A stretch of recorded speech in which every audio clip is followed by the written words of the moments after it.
Oke. Ya. Baik, bunda-bunda, jika kita memiliki anak dengan tulisan introvert dan juga dengan tulisan extrovert, maka pengertiannya tidak sama dengan pengertian umum. Jadi kalau pengertian umum, introvert itu terkesan orangnya tertutup, nggak pandai bergaul, nggak pandai bicara. Nah, kalau di Stephen, introvert itu adalah lapisan otak yang bergerak dari dalam keluar. Nah, itu bedanya. Terus yang kedua, extrovert, kalau pengertian umum adalah orangnya terbuka, orangnya pandai bergaul, orangnya pandai bicara. Tapi kalau di Stephen, extrovert adalah lapisan otak yang bergerak dari luar ke dalam. Nah, itu bedanya. Sehingga pengertian introvert dan extrovert di Stephen bukan sifat, tetapi lebih kepada lapisan otak yang bergerak. Introvert dari dalam keluar dan extrovert dari luar ke dalam. Oke. Untuk lapisan otak introvert, lapisan otaknya berwarna putih. Putih, putih, putih. Sehingga lapisan otaknya padat dan keras seperti tembok atau seperti batu. Nah, karena introvert lapisan otak yang berwarna putih, padat dan keras seperti batu, maka diibaratkan kita misalnya mau berjalan, di depan kita ada batu besar, terus kita pengen lewat. Kalau batu itu dielus, itu nggak akan bergeser. Maka batu itu harus didorong, maka batu itu harus ditekan, ya. Sedangkan introvert, lapisan otaknya bergerak dari dalam keluar, ada informasi dari luar mau masuk nih ke dalam otaknya. Orang introvert dia melakukan defense. Sehingga bagaimana caranya biar defense-nya hancur? Tekan. Sehingga anak introvert gunakan bahasa tanda kutip ditakut-takuti. Jadi bunda ngomong gini, siapa tadi anaknya namanya bun? Arsen, ayo belajar. Nggak mau. Nah, kalau kamu malas belajar, bunda nanti nggak jadi beliin kamu sepeda. Emang dia lebih condong di. Jadi tekan, ditakut-takuti, tanda kutip diancam. Nah, ayo ibadah, nggak mau. Nah, kalau kamu malas ibadah, nanti kamu masuk neraka. Nah, itu untuk orang introvert. Jadi orang introvert itu memang di saat mereka sulit dikendalikan, boleh gunakan tanda kutip ditakut-takuti, tanda kutip diancam. Karena itulah yang membuat mereka lebih mudah dikendalikan. Tapi ingat, dikala mereka sulit dikendalikan, ya. Terus yang kedua, yang tidak boleh dalam ilmu psikologi adalah membentak anak. Jadi yang nggak boleh itu membentak. Misalnya gini, Arsen ayo belajar. Nggak mau. Nggak belajar, nanti bunda nggak jadi beli sepeda. Itu nggak boleh. Tapi kalau ngomongnya, nggak belajar, nanti bunda nggak jadi loh beliin kamu sepeda. Nah itu boleh, ya, karena intonasinya lemah lembut. Nah, kalau orang ekstrovert, lapisan otaknya bergerak dari luar ke dalam, ya, sehingga ada informasi dari luar terbawa secara automatically dengan sendirinya. Tetapi lapisan otak ekstrovert ini dia berwarna kelabu. Teksturnya dia lembut dan renggang, diibaratkan seperti tahu. Maka kalau orang ekstrovert diberlakukan dengan cara introvert, ditekan, diancam, maka tidak berlaku. Sehingga orang ekstrovert lebih senang diberikan iming-iming. Jadi ngomongnya gini kalau orang ekstrovert, ayolah ibadah, nggak mau. Nah, kalau kamu rajin ibadah, nanti kamu masuk surga. Nah, kalau kamu rajin belajar, nanti bunda jadi beliin kamu sepeda. Ekstrovert rajin belajar jadi beli sepeda. Introvert malas belajar nggak jadi beli sepeda. Nah itu cara. Paham? Jadi orang ekstrovert dengan iming-iming, orang introvert dengan tekanan. Ya. Orang introvert senang banget diberikan tantangan, Tapi orang ekstrovert lebih senang diberikan fasilitas, ya, difasilitasi. Bisa dipahami? Oke, lanjut kita ke golongan darah. Ini dia slide berikutnya tadi. Nggak boleh apa? Membentak anak. Ya, jadi jangan, karena akan terjadi kerusakan sel otak. Kemudian golongan darah. Anaknya golongan darahnya apa? Dana Oh, O. Nah, karena dua-duanya golongan darahnya O, maka anak tersebut ada unsur feelingnya. Jadi orang sensing sejati golongan darahnya AB. Tapi karena orang sensing bergolongan darah O, maka dia akan terlihat ada unsur feeling. Thinking golongan darah sejatinya A, tapi karena thinking golongan darahnya O, maka thinking ada unsur rasa feeling. Sehingga orang bergolongan darah O itu seperti apa? Orangnya cengeng, perasa, sensitif, mudah tersinggung, ambekan, ya, pintar ngomong, pintar ngeles, dan pandai membela diri. Itu golongan darah O. Jadi orang bergolongan darah O itu dia ada karakter orang feelingnya. Tetapi karakter feelingnya itu hanya sebatas respon awal, hanya sebatas reaksi sesaat. Dia tidak bisa mengambil keputusan. Jadi golongan darah ini hanya respon awal, hanya reaksi sesaat. Kalau diibaratkan tukang pos, golongan darah itu dia cuma nganter-nganter doang. Atau kayak tukang paket, nganter. Yang berhak unboxing siapa? Pemiliknya. Nah, pemiliknya itu disebut dengan otak dominan atau hasil tesnya. Inilah yang paling berperan dalam kehidupan manusia. Dialah sebagai pemimpinnya. Nah, itu bedanya. Oke? Nah, sehingga golongan darah tadi bersifat reaksi sesaat atau respon awal. Jadi kalau ada orang thinking cengeng, ada orang thinking perasa, itu mah cuma respon awal karena dia golongan darahnya O. Ya, ada orang sensing cengeng, ada orang sensing sensitif, itu hanya karena dia bergolongan darah O. Karena respon awal, hanya reaksi sesaat. Itu namanya golongan darah. Jadi fungsi golongan darah adalah respon awal saja, reaksi sesaat. Dia diibaratkan seperti tukang paket, cuma nganter doang, tapi dia nggak berhak untuk unboxing. Dia nggak berhak untuk bongkar. Yang berhak itu siapa? Pemiliknya. Pemiliknya itu siapa? Ini, otak dominan. Otak dominan adalah pemiliknya yang berhak membongkar. Ya. Nah, saya kasih contoh gini. Ada orang thinking golongan darahnya O. Di kejauhan, orang thinking melihat ada tukang minta-minta. Dalam hatinya dia berkata, kasih 100.000. Respon awal. Ingat, cuma respon awal. Dia mau ngasih berapa? 100.000. Semakin mendekat, karena orang thinking pakai logika, karena orang thinking berpikirnya objektif dan rasional, maka begitu semakin mendekat, otaknya berkata, enak banget, gini doang 100.000. Akhirnya berubah, jadinya 50.000. Tapi semakin mendekat, dia berubah lagi, enak banget sih, masih muda lagi, kreatif harusnya. Ini akhirnya cuma dikasih berapa terakhirnya. Begitu dia ngambil keputusan, dia kasih cuma 2.000. Kenapa kok berubah? Karena orang thinking pada saat itu sudah tidak pakai golongan darah O-nya, tapi dia menggunakan logika. Tapi orang thinking berpikirnya objektif.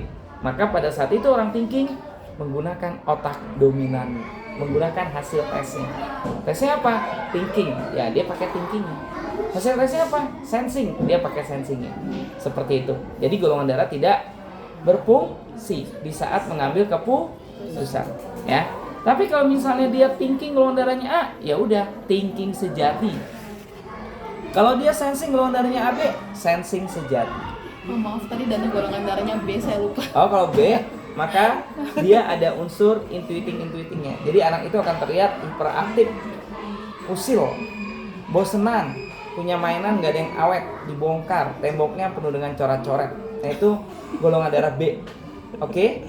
Ya, jadi ingat golongan darah hanya bersifat respon awal saja. Jadi kalau Bunda melihat anaknya, wah anak saya energik, aktif, usil, bosenan, itu faktor dari golongan darahnya. Ya. Ya, terus mainannya banyak yang dibongkar. Nah, itu faktor golongan darah. Tuh, aku izin pasangin geser dikit ya. Iya. Agak dingin. Oke. Ya udah. Sip. Nah, ini dia saya tidak kena. Lah, malah tidak kena yang lain. Nggak apa-apa. Udah sirkulasi, udah. Oke. Yuk kita bahas yang pertama mulai dari sensing dulu ya. Sensing itu thinking ya. Oke. Arsen sensing. Kalau orang sensing, dia menggunakan otaknya limbik kiri. Jadi posisinya ada di sini. Ya. Kalau orang thinking, dia menggunakan otak kiri, ada di sini. Nah, sensing berasal dari kata sense yang artinya adalah panca indera. Sehingga orang sensing adalah orang yang maunya yang pasti-pasti saja.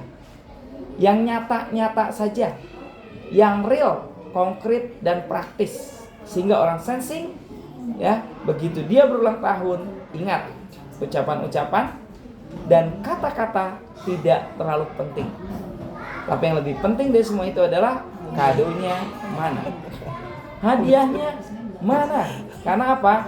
Sensing dia tidak butuh ucapan-ucapan yang tidak jelas, tapi dia butuh yang namanya aksi. Dia butuh yang namanya realita. Itulah sensing. Sehingga orang sensing ya, karena mereka mau yang pasti-pasti, itulah yang membuat orang sensing terkadang ditawarin asuransi multi level itu buat dia nggak jelas. Kenapa? Karena kalau asuransi dapatnya nanti, sedangkan orang sensing maunya terlihat di depan mata. Sehingga orang sensing adalah orang yang sangat panca indrawi. Panca indrawi itu seperti apa?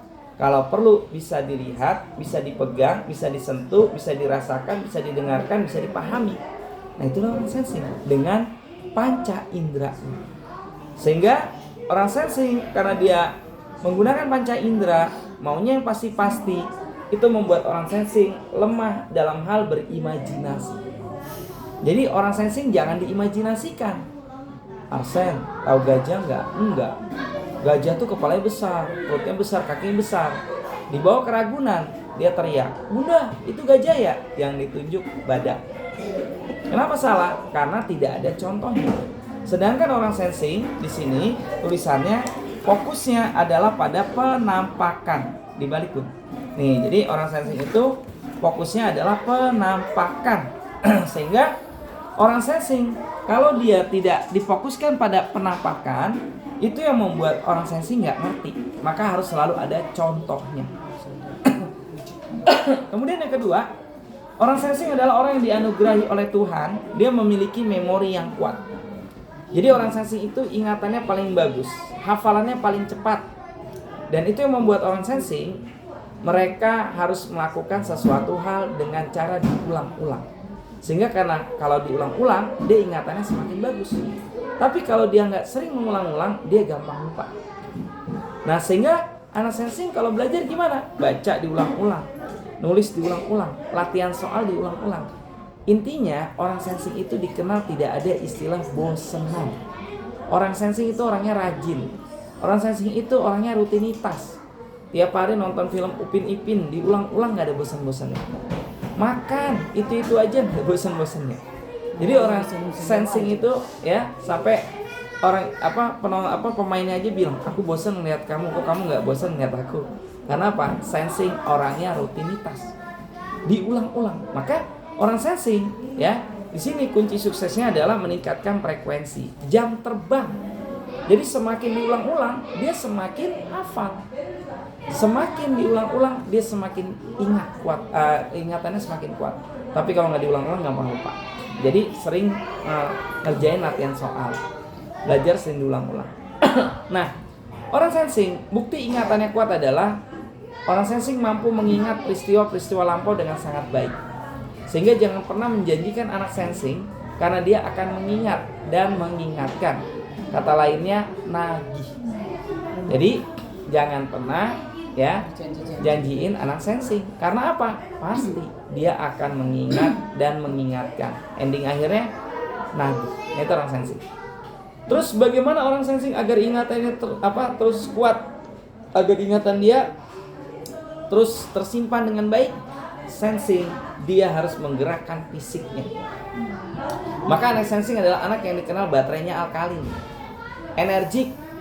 Walaupun di awalnya bangun tidur dia lemas, tapi kalau dia udah gerak itu sama aja kayak handphone habis dicas. Sama aja seperti diesel, awalnya pelan, tapi kalau udah gerak, wow, energik. Maka orang sensing adalah orang yang dikenal baterainya alkalin.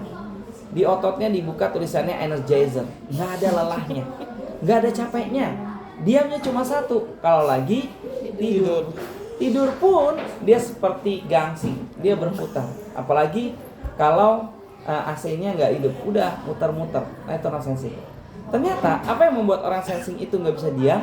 Karena kalau dia diam, dia gampang ngantuk, dia gampang capek, dia gampang lelah, bahkan badannya jadi sakit-sakit. Makanya orang sensing wajib menciptakan tenaga aerobik. Karena kalau orang sensing tidak bergerak, nanti dia terkena obesitas, diabetes, silindris. Kenapa? Tanpa disadari orang sensing menyukai rasa manis. Jadi orang sensing itu menyukai rasa manis. Itu Bun, ada semut, ada nyamuk di tangan Bunda. Jadi orang sensing itu menyukai rasa manis. Sehingga karena dia menyukai rasa manis, maka orang sensing dia harus bergerak. Ya, ada coklat, ada buah apel, pilihnya coklat. Ada es teh manis, ada air jeruk, pasti pilihnya es teh manis. Maka orang sensing itu orang yang menyukai rasa manis. Sehingga kalau kurang air putih, nanti dia berpotensi terkena obesitas, diabetes, dan silindris atau silinder. Terus yang kedua tadi apa? Orang sensing suka manis, maka harus banyak minum air putih. Terus yang kedua tadi harus banyak gerak. Kalau dia nggak gerak, potensi itu semakin dekat pada orang sensing. Ya. Nah orang sensing terkadang tidak menyukai rasa manis. Kenapa? Karena buat dia nggak ada rasa. Jadi kalau minum air putih itu kayak gini, kluk lewat doang. Tapi kalau dia minumnya es teh manis, tek di sini ada rasa. Wih, nah itu bedanya, ya. Maka orang sensing wajib bergerak dan berolahraga. Kemudian orang sensing kalau lagi belajar kakinya goyang-goyang jangan dimarahin, biarin aja. Jadi orang sensing itu belajar sambil menggerakkan organ tubuh. Jadi orang sensing itu kalau bisa sebelum belajar diajak lompat-lompat. Adik, ya Bun, ayo kita belajar. Tapi kita lompat-lompat dulu yuk, main-main dulu yuk, lari-larian dulu yuk. Nah nanti kalau dia duduk kakinya goyang-goyang jangan dilarang. Karena sensing belajar sambil menggerakkan organ tubuhnya. Paham? Oke. Kemudian orang sensing orangnya rajin. Rajin artinya tadi mengulang-ulang, melakukan sesuatu hal yang diulang-ulang tidak ada bosan-bosannya. Maka orang sensing adalah orang yang rutinitas. Ya. Jadi tadi makan rutinitas, nonton rutinitas, dan dia istilahnya tidak ada bosan. Ya. Kemudian orang sensing adalah orang yang pandai meniru, pandai mencontoh, dan pandai berakting. Jadi punya anak sensing adalah anak yang suka ATM, amati, tiru, modifikasi. Sehingga orang sensing yang pandai meniru dan mencontoh serta pandai berakting dan pandai mengaplikasikan, dialah anak yang memang sebagai calon-calon artis. Aktingnya jago. Kenapa? Minta duit, ekspresinya sedih. Dikasih duit, bahagia banget. Nah itu orang sensing. Jadi pandai meniru, pandai mencontoh. Sehingga orang sensing, apa yang dia lihat itu akan ditiru. Apa yang dia lihat akan dicontoh. Maka Bunda hati-hati. Misalnya maaf, merokok. Nanti suatu saat anak sensing akan mencoba. Rokok kayak apa sih? Kalau dia bilang enak, dia lanjut. Tapi kalau dia bilang gak enak, ya dia berhenti. Nah itu orang sensing. Jadi orang sensing itu segala sesuatu mudah ditiru. Ya, nonton film Superman. Wah, Superman, dia gaya. Superman, acting. Nah itu. Jadi sensing itu meniru dan mencontoh, ya. Terus orang sensing kalau ingin menciptakan sesuatu hal baru, gunakan ATM, amati, tiru, modifikasi. Mau rumah yang bagus, dia tinggal melihat rumah Pondok Indah, rumah Bintaro, rumah Zamrud, rumah Tugu Bima. Habis itu sama dia langsung di ATM, amati, tiru, modifikasi. Maka jadilah rumah yang paling keren. Nah itu caranya orang sensing. Sehingga orang sensing dia tidak bisa berkarya dengan cara sendiri, dengan imajinasi dia, dengan kreativitas dia, tapi cukup ATM, amati, tiru, modifikasi. Yang orang sensing. Ya. Kemudian orang sensing, ya, mereka adalah orang-orang yang manja dan juga agak temperamental.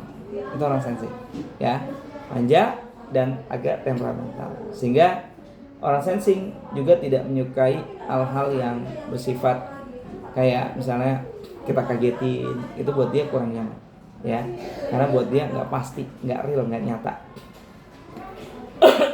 Kemudian orang sensing merefresh otak, yaitu dengan cara pertama traveling, shopping, eating, atau kata lainnya olahraga bersama. Jadi orang sensing itu traveling, shopping, eating. Kemana? Berarti ke mall. Sensing bahagia banget kalau dia ke mall, ya. Jadi orang sensing itu diajak bukannya ke pantai, bukan diajak ke ke pulau, tapi dia diajaknya tadi, yaitu ke mall. Kenapa? Karena orang sensing maunya pasti, lapar tinggal mampir, haus tinggal beli. Nah, itu orang sensing. Kedua, olahraga bersama. Dan olahraga bersama, orang sensing menyukai olahraga yang penuh banyak makanan, CFD. Olahraga bersama tuh, ya bun ya, ada CFD bun. Kanan ada makanan, kiri ada minuman. Itu orang sensing. Jadi otaknya refresh dikala dia melakukan hal-hal itu. Kemudian yang kedua, ya, organ tubuh yang paling vital pada orang sensing ada pada lambung. Maka orang sensing nggak boleh telat makan. Karena kalau telat makan, nanti dia gampang terkena asam lambung. Nah, sehingga orang sensing harus rutinitas. Jam 7 pagi sarapan, sebelum jam 7 sudah ada. Jam 12 sarapan, jam 12 sudah siap. Nah, itu caranya agar lambungnya nyaman, ya. Terus orang sensing, ya, cara belajarnya adalah satu, menandai bacaan, mana yang penting kasih stabilo. Terus yang kedua, membaca diulang-ulang, menulis diulang-ulang, latihan soal diulang-ulang. Terus praktek langsung. Jadi pegang, misalnya mangga, oh ini mangga kayak gini. Oh ini yang asam itu yang belum mentah, masih mentah. Oh ini manis banget, ini yang sudah matang. Oh ini warnanya hijau karena dia belum matang. Oh ini warnanya kuning karena sudah matang. Jadi orang sensing itu praktek. Karena kalau dia praktek, terus kemudian dia melihat, dia memperhatikan, itu lebih cepat. Jadi kuncinya pada orang sensing adalah praktek, ya. Diulang-ulang, latihan soal diulang-ulang, nulis diulang-ulang, melihat diulang-ulang, praktek diulang-ulang. Itu membuat dia lebih cepat mengerti. Oke? Kemudian orang sensing introvert belajar akan lebih semangat kalau ada sparring partner. Jadi kalau bunda anaknya sensing introvert, nggak ada sparring partner, dia belajarnya kurang semangat. Tapi kalau bunda dampingi, ayo nak, kita kerjakan soal ini, siapa yang duluan mengerjakan. Kalau kamu yang duluan, nanti bunda kasih coklat. Boleh, nggak apa-apa. Karena orang sensing introvert itu memang harus ada sparring partner. Endingnya kasih reward biar dia tambah semangat. Terus orang sensing untuk rasa menyukai rasa manis. Dan untuk warna dia bagusnya warna kontras, terutama merah. Jadi warna merah itu adalah miliknya orang sensing. Makanya dia suka warna merah yang lembaran-lembaran. Namanya duit. Jadi orang sensing itu yang harus diwaspadai adalah matre. Kalau orang thinking yang harus diwaspadai adalah raja tega. Tapi kalau orang sensing, matre. Dia menilai sesuatu dengan materi. Bahkan apa-apa pasti selalu dikaitkan dengan materi. Bunda, aku tadi udah belajar, kata bunda, aku mau dibeliin coklat. Bunda, tadi aku sudah ibadah. Ayo, kata bunda, kita mau ke mall. Nah, itu orang sensing. Jadi yang harus diwaspadai pada orang sensing adalah matre. Kemudian orang sensing untuk penjurusan dia cocoknya satu bahasa karena dia hafalannya bagus, dia calon-calon ahli bahasa, ya. Terus kedua IPA, ya, karena dia hafalannya juga kuat. Terus kalau dia mau masuk sekolah atlet dia juga bisa karena dia baterainya alkalin, nggak ada capek-capeknya.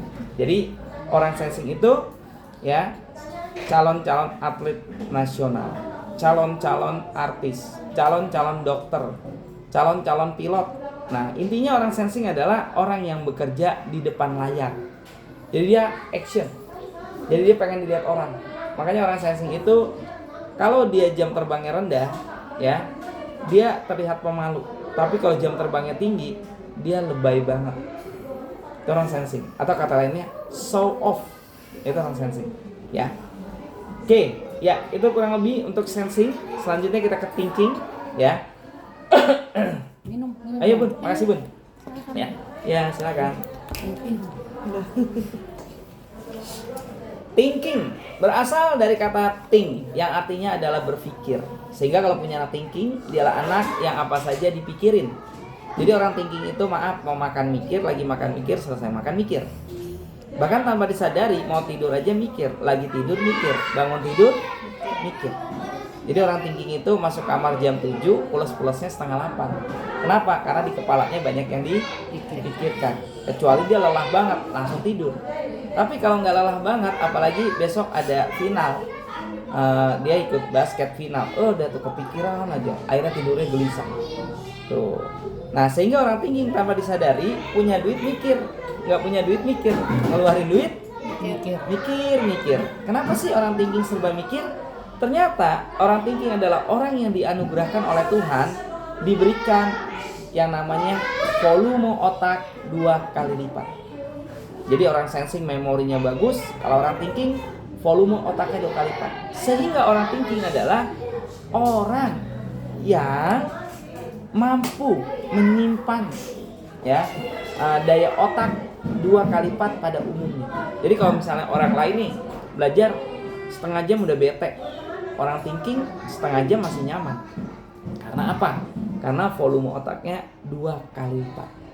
Sehingga orang thinking yang volume otaknya 2 kali lipat wajar kalau di kepalanya banyak yang melintas. Kalau di kepalanya banyak yang dipikirkan. Sehingga karena banyak yang dipikirkan dan banyak yang melintas, membuat orang thinking gampang lupa. Lupanya seperti apa? Mau berangkat sekolah, ya, berangkat sekolah, dia mau ngambil air minum. Yang melintas di kepalanya adalah ambil tas. Jadi mau ngambil pertama mau ngambil air minum nih. Begitu mau ngambil air minum, ada lagi yang melintas, ambil tas. Tasnya ke bawah, air minumnya tertinggal. Orang thinking, kalau sering terjadi seperti itu karena orang thinking tidak melakukan prepare. Jadi orang thinking itu segala sesuatu harus prepare. Besok kata ibu kepala sekolah bawa yang namanya penggaris, jajaran genjang, terus bawa kacamata. Nah, maka orang thinking malamnya prepare, paginya tinggal angkut. Terus bunda ingetin, nah ingat kamu bawa penggaris sama kacamata. 5 menit sebelum jam pulang kamu rapikan, deketin sama tas kamu sehingga kamu langsung bawa. Nah itu caranya orang thinking. Karena orang thinking kalau tidak prepare sulit. Buat orang thinking sangat sulit kalau dia tidak melakukan prepare. Apalagi sistem sambal dadakan, nggak bisa. Orang thinking tuh dadakan tuh nggak bisa. Kalau orang thinking itu dia harus prepare terlebih dahulu. Kemudian orang thinking karena mereka suka mikir, apa saja dipikirin, maka bertanya sama anak thinking, tanyalah apa yang sedang kamu pikirkan. Nah, kamu sedang mikirin apa? Apa yang sedang kamu pikirkan? Nah itu orang thinking. Karena orang thinking kalau mereka ditanya apa yang sedang dipikirkan itu lebih cepat respon seperti itu. Terus yang kedua, orang thinking karena mereka suka mikir, apa saja dipikirkan, maka orang thinking diberikan anugerah oleh Tuhan. Mereka kecerdasannya namanya logika. Sehingga orang thinking orangnya berpikirnya objektif, logik, dan rasional. Sehingga orang thinking dikenal sebagai orang yang pandai. Orang-orang yang dikatakan sebagai calon-calon bintang pelajar. Sehingga punya anak thinking yang logikanya kuat, objektif, dan selalu dengan rasionalnya dia, itu membuat orang thinking belajar akan lebih cepat. Dia mengingat dan menyimpan kalau dia fokus, serius, memperhatikan, dan memainkan nalarnya. Terus kemudian apa? Dia harus kondusif. Jadi orang thinking nggak bisa kalau belajar rame, berisik, dia nggak bakal fokus. Guru lagi jelasin, tapi yang ada temennya ngobrol, itu buat dia nggak ngerti. Makanya orang thinking upayakan duduknya di depan. Agar apa? Agar dia bisa fokus dan memperhatikan. Sehingga dengan fokus, serius, dan memperhatikan, mainkan nalarnya, maka semua pelajaran akan mudah masuk buat dia. Ya, jadi nggak bisa tidak kondusif. Nah, sehingga orang thinking kalau sudah bisa karena dia pakai nalar, maka dia bisa selamanya. Kalaupun lupa sebentar, habis itu dia tetap aja belajar lagi langsung bisa. Nah, sehingga punya anak thinking yang volume otaknya 2 kali lipat, di sini ada tulisan. Orang thinking adalah orang yang harus difokuskan pada pelajaran. Karena sangat sayang sekali punya anak thinking, volume otaknya 2 kali lipat, tapi tidak dimanfaatkan. Contohnya, anak thinking belajarnya sebebas mungkin. Anak thinking dia tidak diikutin les-les pelajaran. Ini sayang banget. Kalau punya anak thinking, satu, jangan pembiaran. Kalau punya anak thinking, harus diajak rajin belajar. Harus diajak ikut les ini, les itu, terutama pelajaran. Agar apa? Agar otaknya terasah. Ya.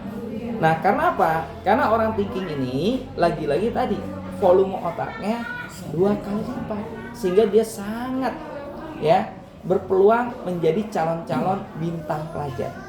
Nah, sehingga bagaimana agar orang thinking itu mudah dikendalikan? Maka mendidik anak thinking harus dengan ketegasan. Jadi Bunda, kalau mendidik anak thinking harus apa? Ketegasan. Nggak bisa anak thinking, nah, ayo belajar. Nggak ah, oh ya udah terserah. Nggak bisa. Tapi anak thinking itu tegas. Kalau kita sama anak thinking nggak tegas, dia bisa tegas, dia bisa pedas. Orang tuanya lemes. Tegas itu seperti apa? Tegas itu bukan galak. Tegas itu bukan marah-marah. Tapi tegas itu adalah ambil tindakan. Contohnya, nah, ayo belajar. Ntar Bun, 5 menit lagi nih tanggung. Aku lagi main games. Oh ya udah, nggak apa-apa. Tapi ingat, 5 menit lagi selesai ya. Udah lewat, udah 10 menit nggak selesai, langsung ambil tindakan. Maaf ya nak, kamu bilangnya tadi 5 menit, ini sudah lebih dari 10 menit. Maaf, udah ambil handphone. Udah, tarik. Itu namanya tegas. Terus langsung, ayo belajar, duduk sini. Nah, itu caranya. Jadi kalau anak thinking tidak diberlakukan tegas, dia semakin keras kepala. Karena dia merasa dirinya pandai. Apalagi orang thinking adalah calon-calon bos besar. Jadi kalau orang sensing calon-calon orang kaya, kalau orang thinking calon-calon bos besar. Sehingga orang thinking lebih suka ngatur daripada diatur, lebih suka nyuruh daripada disuruh, lebih suka komentar daripada dikomen. Nah, maka orang thinking tadi harus ada ketegasan. Terus yang kedua, mendidik anak thinking harus ada orang yang disegani, harus ada orang yang ditakuti, harus ada orang yang dihormati. Siapa dia? Bunda atau suaminya, atau orang tuanya, atau guru. Kalau ada satu orang yang disegani, maka gampang banget buat dia untuk nurut. Jadi Bunda cuma ngomong gini, nah, ayo belajar. Nggak mau. Benar nggak mau belajar? Iya. Emang kenapa? Oke. Telepon Miss Meslan nih. Dia langsung, iya, aku mau belajar. Karena dia segan, karena dia takut, karena dia hormat. Nah, sosok itu harus ada di rumah. Nah, pertanyaannya siapa? Sudah ada belum? Oh, bapaknya. Nah, kalau sudah ada, maka gunakan jurus tersebut di saat dia sulit dikendalikan. Ayo belajar. Nggak mau? Oke, nggak apa-apa. Sekarang Bunda telepon ayah. Langsung deh dia, iya. Nah, itu orang tinggi. Jadi ada sosok yang disegani. Kemudian yang kedua tadi harus tegas. Kemudian orang thinking ya, mereka ya karena pakai logika, karena mereka objektif, maka orang thinking itu orang yang dikenal adil. Adil itu apa? Bijaksana, bijak sini. Orang thinking kalau salah dia akan mengatakan salah, kalau benar dia mengatakan benar. Jadi orang yang sangat jujur itu adalah orang thinking, karena dia menilai sesuatu dengan objektif. Saking jujurnya dia bilang sama temannya, sepatu kamu udah nggak bagus, beli dong yang baru. Karena dia menilainya objektif, apa adanya. Tapi buat yang dengar, ini orang ngomongnya kayaknya nggak pakai perasaan. Kenapa? Lagi-lagi orang thinking pakainya logika, bukan pakai perasaan. Menilainya objektif, apa adanya. Jadi kalau kita mau dinilai apa adanya, tanya sama orang thinking. Baju gue menurut lu gimana? Kayaknya lu nggak pantas bro kalau pakai baju itu. Nah, udah pas tuh, karena dia penilaiannya objektif. Nah, sehingga orang thinking yang adil, dia juga ingin diberlakukannya adil. Jadi kalau orang tua nih dia ngasih kakaknya dikasih coklat 2. Adiknya ngeliat yang orang thinking, kata adiknya, kakak kok kasih 2, aku cuma dikasih 1. Nggak adil nih bunda. Thinking, berpikirnya objektif, pengennya sama, tuh ya. Terus orang thinking karena dia pakai logika, maka membuat orang thinking paling nggak suka ngomong diulang-ulang, nanya diulang-ulang, menyampaikan diulang-ulang. Itu buat orang thinking nggak nyaman banget. Misalnya gini, adik udah belajar, udah, jadi sekarang belajar sama bunda. Nggak mau ah. Thinking pengulangan nggak suka, ngomong diulang-ulang juga nggak suka. Nah, bunda besok ada konsultasi Steven jam 7. Oke, thank you nak. Terus paginya bunda bilang, nah emang hari ini jadi konsultasi ya? Kan semalam sudah dibilangin. Nah, jadi orang thinking itu nggak suka pengulangan. Sehingga orang thinking cukup sekali kalau dia udah ngerti, jangan diulang-ulang ya. Terus orang thinking adalah orang yang paling tegas di dalam menuntut haknya. Jadi orang yang kalau dijanjikan nagihnya dunia akhirat, itu adalah orang thinking. Sensing masih bisa nerima dengan alasan-alasan, tapi orang thinking nggak mau tahu, kan bunda udah janji, nggak mau tahu. Kata bunda, kita habis pulang sekolah, bunda mau ngajak aku makan bakso, ayo sekarang. Tuh, itu orang thinking. Maka orang thinking agar mereka mudah menerima, berikan penjelasan sebab akibat. Misalnya gini, bun, kata bunda mau berenang, ayo berenang, nih kan udah saatnya berenang. Nah, kenapa kok bunda bilang nggak jadi berenang? Karena sekarang lagi musim hujan. Lihat tuh hujannya gede banget. Terus lihat tuh petirnya. Bahkan lihat di TV banyak banget terjadi yang namanya banjir. Tuh. Nah, kalau misalnya kita berenang, khawatir terjadi seperti itu. Nah, dia nerima. Tapi dia bilang, terus berenang kapan? Besok. Bener ya besok ya? Besoknya langsung ditagih lagi. Nah, itu orang thinking. Jadi orang thinking tegas di dalam menuntut haknya. Maka orang tua kalau janji sama anak thinking upayakan harus komitmen dan konsekuen. Karena orang thinking dikenal orang yang komitmen dan konsekuen. Sehingga kalau kita tepat janji menuntut haknya, kewajiban dia, itu lebih mudah. Tapi kalau kita nggak tepat janji, kita menuntut kewajiban, dia bilang mama aja nggak komitmen, bunda aja nggak konsekuen. Itu orang thinking. Makanya banyak anak thinking yang prestasinya meningkat karena dia dibilang, nah kalau nanti kamu masuk 10 besar, bunda jadi beliin kamu sepeda baru. Terus ternyata begitu dia masuk 10 besar nggak dibeliin, rankingnya langsung turun. Jadi ranking 12, ranking 15 itu bisa terjadi pada orang thinking, ya. Terus orang thinking, ya, mereka karakternya serius, sehingga punya anak thinking adalah anak yang karakternya serius. Sehingga karena dia serius, maka bunda harus tahu kapan saatnya bercanda, kapan saatnya serius. Anaknya lagi belajar, berarti lagi apa? Serius, jangan dibercandain. Anaknya lagi serius, bundanya jangan bercanda. Anaknya serius, bunda bercanda. Anaknya bercanda, bunda serius. Jangan ikutin polanya orang thinking, ya. Sehingga orang thinking karena orangnya serius, maka membuat orang thinking kalau udah fokus dengan sesuatu hal, dipanggil-panggil nggak dengar-dengar. Jadi bunda nggak usah kaget kalau anak thinking, dipanggil-panggil, ini anak nggak dengar-dengar. Bukannya dia telinganya nggak peka, tapi orang thinking kalau udah serius banget. Jadi orang thinking lagi asik main handphone, dipanggil-panggil nggak dengar-dengar, saking fokus, saking serius. Dan itulah yang menyebabkan orang thinking dikenal orangnya terlalu mengandalkan orang lain. Terlalu mengandalkan diri sendiri. Sehingga orang thinking, adaptasi terhadap lingkungan dia agak kurang. Menjalin persahabatan dia agak kurang.